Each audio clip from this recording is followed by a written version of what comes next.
જગતની અંદર જેટલા ઘણા બધા દૈવી જીવો હતા ને એ બધાને સત્સંગી કર્યા.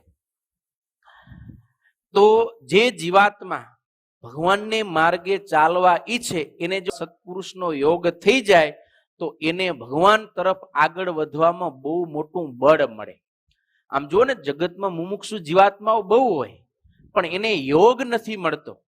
જો સારો સંગ મળે, સારા દેશકાળ મળે તો એ મોક્ષ માર્ગે ખૂબ પ્રગતિ કરે અને ટૂંક સમયમાં ભગવાનને પ્રાપ્ત કરી જાય.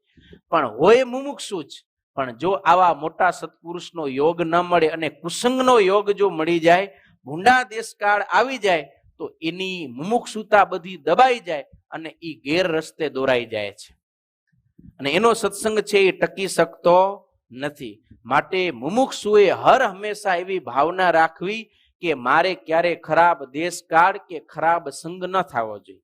હંમેશા ઉત્તમ દેશકાળ અને સારા સજ્જન ધાર્મિક વ્યક્તિઓનો જ આપણે સંગ કરવો. તો આપણી અંદર દુર્ગુણો ટળતા જશે ને સદગુણો આવશે. નહીતર સત્સંગી હશું પણ જો ભૂંડાનો ખરાબ કુસંગનો યોગને સંગ થયો તો સત્સંગ હશે, સદગુણો હશે, એ પણ ધીરે ધીરે ઘટી જશે ને આપણે હલકામાં હલકા ઉતરતા થઈ જશું.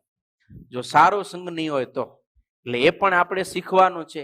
એમાં ખાસ યુવા અવસ્થા હોય, તમે વ્યવહારના કામમાં એ જગતની અંદર અનેકને મળતા હો, ધંધાકીય રીતે ઘણાની સાથે સંબંધ રાખવો પડતો હોય, પણ એમાં આપણે ખૂબ સાવધાની રાખવી કે નબળાનો ઉતરતાનો આપણે સંગ થવો જોઈએ નહીં. હા, કામ પૂરતું કામ આપણે રાખીએ, વ્યવહાર માર્ગ છે તો જેટલું કામ જરૂરી છે એટલો આપણે સંગ રાખીએ.